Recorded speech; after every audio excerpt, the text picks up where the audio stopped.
Bonjour, bienvenue à tous et à toutes. Et alors, après la vidéo passée de dimanche passé sur l'attachement évitant, où j'expliquais qu'on réintégrait le système nerveux et le corps par expérience répétée de nos schémas et qui est malheureusement, il n'existe pas de baguette magique. J'ai envie de vous faire un peu le miroir à l'inverse pour les personnes qui ont un attachement anxieux. Ça veut dire comprendre les déclencheurs, comprendre l'inconscient, comprendre la régulation, la communication, le système nerveux et le passage à l'action qui peut être différent. Et tout ceci en fait dans le but d'apaiser votre peur d'abandon et pourquoi pas sortir de cette spirale en fait qui s'accroche, qui a envie d'être rassurée, qui n'arrive plus à se donner la main à soi dans ces moments-là parce que la personne en face fuit. Et puis, si vous avez écouté la vidéo sur l'attachement évitant, j'explique que la plupart du temps, la personne n'a pas envie de vous rejeter. La personne n'a pas envie de fuir, mais quelque chose l'active dans son insécurité. Et c'est un mécanisme de survie qui a été travaillé tellement profondément, mais ça active votre mécanisme de survie en miroir. Et voilà, bienvenue. Donc, on va parler de ce moment clé où la peur de l'abandon, elle s'active, la peur du rejet, l'invisibilité, et ce moment où tu sens que la personne est activée, elle fuit, elle n'est plus disponible, où tu sens que ta partenaire devient distante, moins présent, et où soudain, en fait, il y a quelque chose qui commence à grouiller en toi, à s'activer, à s'agiter, et où en fait, ton monde intérieur va s'emballer, où tu peux peut-être ressentir une angoisse, un vide, un besoin de réassurance assez intense ou assez urgent ou assez rapide, et parfois un besoin de régler le conflit, la chose très vite, ou cette espèce d'urgence qui te fait t'accrocher encore plus.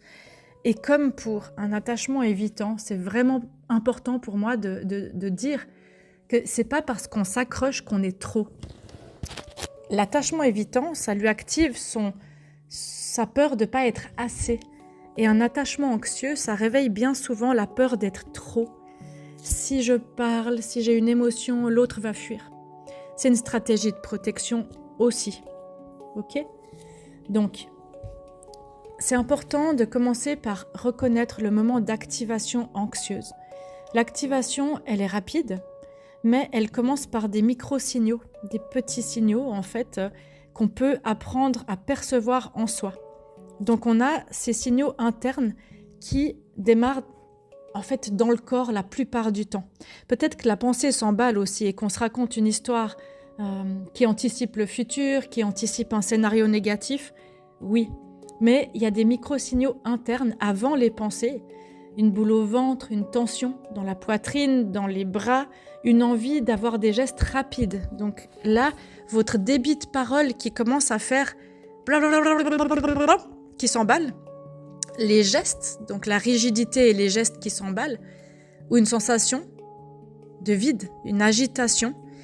Et en fait, vous pouvez même regarder ma vidéo sur les dissociations, parce qu'il y a des formes de dissociation, notamment chez les TDAH par exemple, où la dissociation se fait dans le mouvement et la rigidité dans le mouvement. Donc il y a cette espèce d'agitation interne qui apparaît parce que le corps sent une menace, un signal. À ce moment-là, la menace signale, c'est la perte du lien. Je vais perdre le lien, tout s'effondre. Okay ? Ça, c'est un grand vide qui a été construit dans votre enfance. Donc, là apparaît en fait en vous un changement de perception en fait de la réalité. C'est-à-dire l'évitant, il va très vite juger et se sentir envahi ou étouffé, et pas assez. Et vous, les anxieux, les anxieuses, le changement de perception, c'est je suis trop, l'autre va fuir, tout allait bien, puis tout à coup, l'autre est distant, quelque chose a changé, j'ai fait quelque chose de mal, l'autre va partir. Même s'il n'y a pas de preuve claire, je ressens très très vite cet emballement où je me raconte une histoire qui va anticiper un scénario catastrophe. En fait, dans ces moments-là, le système anxieux ne voit plus la réalité. il voit le risque de vide, le vide relationnel qui va s'installer. En fait, le risque, c'est l'abandon, pour dire simplement. Donc en fait, même un comportement de l'autre qui peut être sain, un besoin d'espace, l'autre vous dit « j'ai besoin de temps pour moi », est vécu comme « je vais perdre la relation ». Catastrophe. Un silence ou un délai de réponse va activer une espèce de suractivation cérébrale où vous vous racontez 1 million de scénarios différents de qu'est-ce qui a bien pu se passer, qu'est-ce que vous avez fait de mal. En fait, le cerveau, il va remplir le vide pour pas sentir ce vide. Ça aussi, c'est une stratégie de survie construite. Donc en fait, un des autres signaux qui vous active souvent, c'est l'ambiguïté. Comme les évitants ont du mal à être clairs, parce qu'ils n'expriment pas souvent ce qu'ils ressentent, dès que c'est ambigu, il n'y a plus de clarté, il y a de l'insécurité. Et du coup, c'est pour ça que je répète aux uns et aux autres, quel que soit votre style d'attachement, de vraiment entraîner la clarté, des phrases très claires, courtes, concises, précises et claires, pour éviter l'ambiguïté et pour éviter l'interprétation de ce qui est en train de se passer. Parce que souvent, on interprète avec le cerveau, alors que dans la réalité, ce qui est en train de se passer, c'est tout simplement une activation du système nerveux des deux côtés. C'est le système qui se met en insécurité parce qu'il y a un signal de danger qui appartient au passé, mais qui se réactive actuellement. Ok ? Donc l'autonomie de l'autre n'est pas obligatoirement obligée d'être perçue comme une distance. Et en fait, quand on est activé, notre préfrontal, il réfléchit plus correctement. Donc ça sert à rien de vouloir régler un conflit ou parler au moment où les deux sont activés. Laissez du temps et de la distance et prenez soin de vous et de vos activations dans ce moment-là. Donc, par exemple, ta partenaire met du temps à répondre. Là, ton monde intérieur part en vrille. Tu te racontes une histoire, tu dis oh, « il s'éloigne, je compte pas, je vais être abandonné ». Le cycle anxieux, hop, démarre.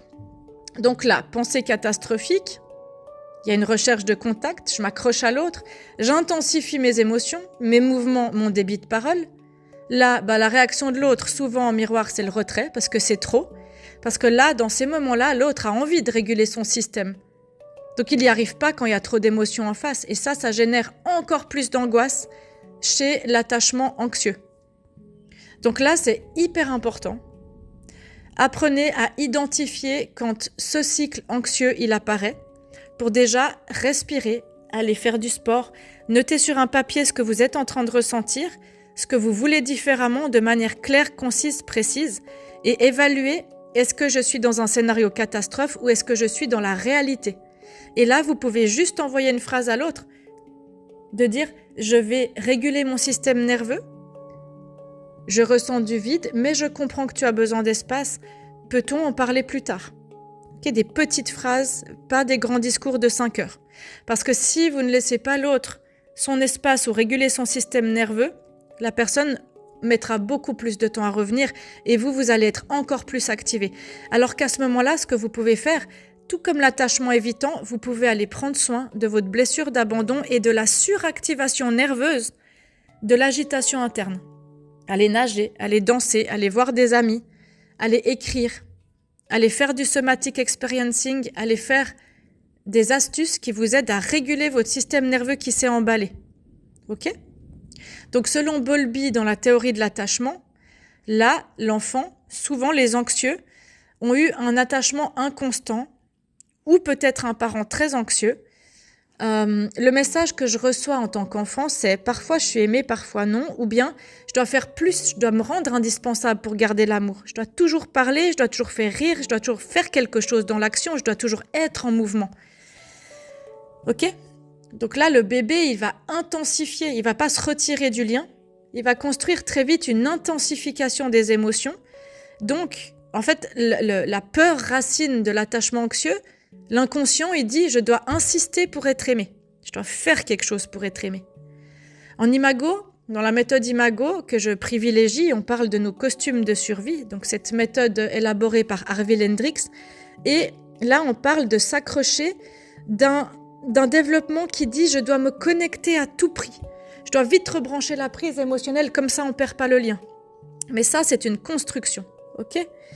Donc là, dans les stades imago, à l'attachement, on construit une peur de perte, d'accord, pour l'attachement anxieux, à l'exploration, une dépendance, à la compétence, un besoin d'être validé par l'autre, et à l'identité, une peur de ne pas être assez, d'accord. Et évidemment, comme l'attachement évitant va juger quand il est insécure, ça active une peur d'être pas être assez. Donc l'anxieux, il a les deux. Il a peur d'être trop émotionnellement, mais il a peur de pas être adéquat. Ok ? Le vide, la peur, l'histoire qu'on se raconte, c'est ce scénario souvent qui va faire en sorte que tout s'intensifie et que le corps s'emballe. Souvent, c'est une réaction corporelle. Si vous arrivez à décrisper vos muscles et à mettre de la fluidité dans votre corps dans ces moments-là, vous allez déjà voir une amélioration. Dans l'urgence, rien ne se règle. Et pour vous, les anxieux, les anxieuses, le défi de croissance, c'est d'apprendre à ralentir et à installer du calme quand vous avez un sentiment d'urgence. Donc, apprivoiser ce vide émotionnel quand l'autre s'éloigne, ok, il y a un vide réel. C'est hyper fort, mais c'est parce que ça m'appuie sur un bouton rouge de mon passé. Parce que le lien, c'est la sécurité et l'absence du lien égale à danger à l'intérieur de moi. Donc l'histoire mentale que je me raconte, c'est « il m'aime plus, je suis en train d'être abandonnée, je vais finir seule », enfin une catastrophe. Et du coup, plus l'autre fuit, plus je m'accroche. Mais ça, c'est mon corps qui s'emballe et mon système nerveux. Okay, donc j'apprends à réguler mon système nerveux, c'est déjà gagné. Ça se fait en répétition, des petits pas répétés dans le temps. Si vous restez dans votre esprit, les anxieux, les anxieuses, à faire un scénario, il est comme ci, elle est comme ça, il doit travailler ça, il n'a pas compris, il doit sortir de la fuite, vous entretenez ce cercle vicieux. Et c'est pour ça que d'écouter des dizaines de vidéos sur l'attachement évitant ne vous aide pas. Ça aide à comprendre, mais après, ça ne vous aide pas à faire différemment.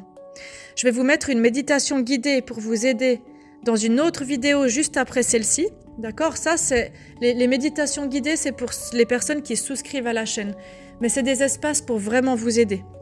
Si ça vous intéresse, n'hésitez pas à aller jeter un œil. Donc, le paradoxe de l'anxieux, c'est je veux du lien, mais je rends le lien parfois difficile et je m'en rends pas compte. C'est-à-dire que quand je tombe sur l'autre direct pour parler d'un coup, régler les problèmes, lui dire de travailler sur lui, en fait, je suis focalisée sur l'autre et je suis pas en train de réguler mon système nerveux dans ma respiration, d'en relâcher des muscles, d'en remettre de la fluidité dans mon corps. Et l'autre personne, elle sent cette tension et ce tsunami qui lui arrive dessus et ça crée un cercle vicieux entre les deux. Donc, messieurs et mesdames, vous avez autant de travail que l'évitant, presque. Ok ? Donc, votre conscient dit « je veux aimer sainement », mais l'inconscient dit « je dois m'accrocher absolument à tout prix pour ne pas perdre ». Il y a des degrés. Parfois, vous êtes un petit peu anxieux et parfois beaucoup. Et je vous dis tout ça avec beaucoup d'amour pour vous aider. Donc, une personne sécure, elle tolère la distance. Une personne anxieuse, elle la vit comme un abandon. D'accord ? Donc, on ne peut pas comprendre la peur de l'abandon si on ne l'a jamais ressenti dans le corps. Cette espèce de truc qui s'emballe et cette activation plus cérébrale. D'accord ?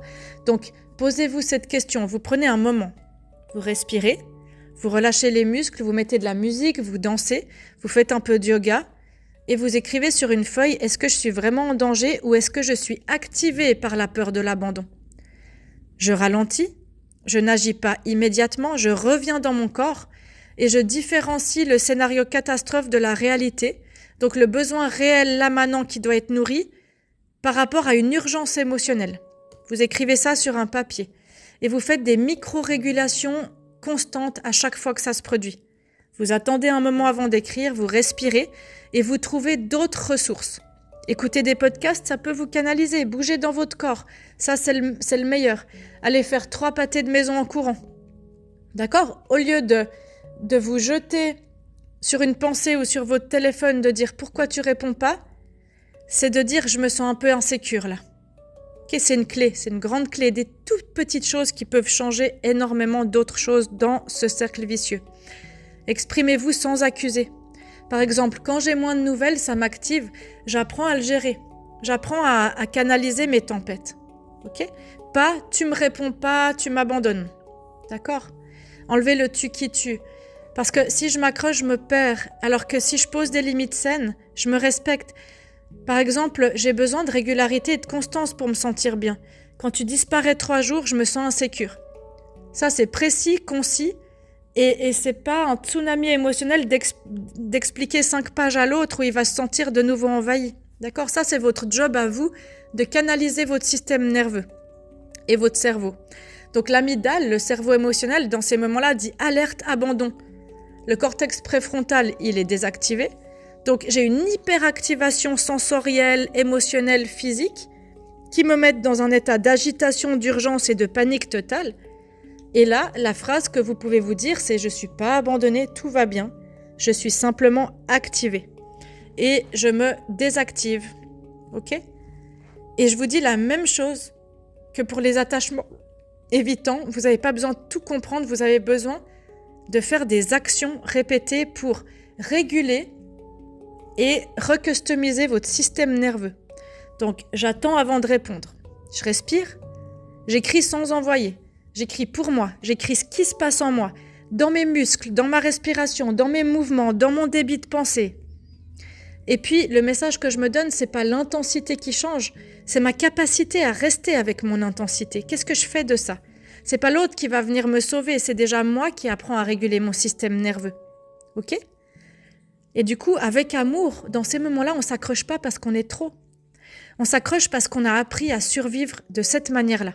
C'est différent. Ok? Pour les anxieux qui écoutent, faites des petits pas répétés. Pour les évitants qui écoutent, l'anxieux ne veut pas vous envahir. C'est son système d'alerte qui réagit. Ok? Un amour, il se sécurise pas en s'accrochant plus, ni en fuyant plus, mais en apprenant à rester au contact de soi dans ces moments-là. C'est déjà une première étape très importante et quand vous la répétez, petit à petit, au quotidien, vous allez voir des grands changements. D'accord? Donc, c'est déjà une clé. Je ralentis, je respire, j'écris ce qui se passe en moi.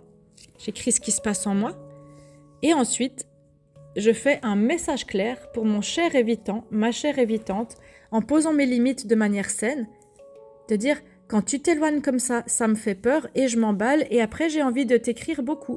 Comment on pourrait faire différemment ?» Court, précis, concis. D'accord? J'espère que ça vous aura aidé. Et prenez soin de vous.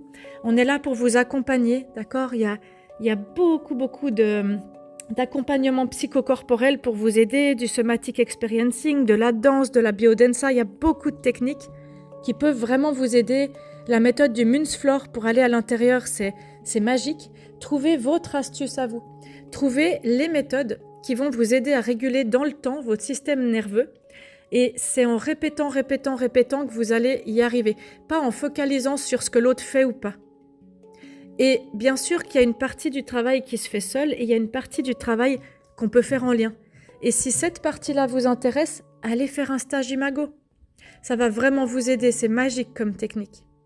Voilà, prenez soin de vous. Merci pour votre écoute. N'hésitez pas à transmettre si ce message peut intéresser quelqu'un. Et vraiment, merci de prendre soin de vous et de vos liens et de votre relation. À tout bientôt.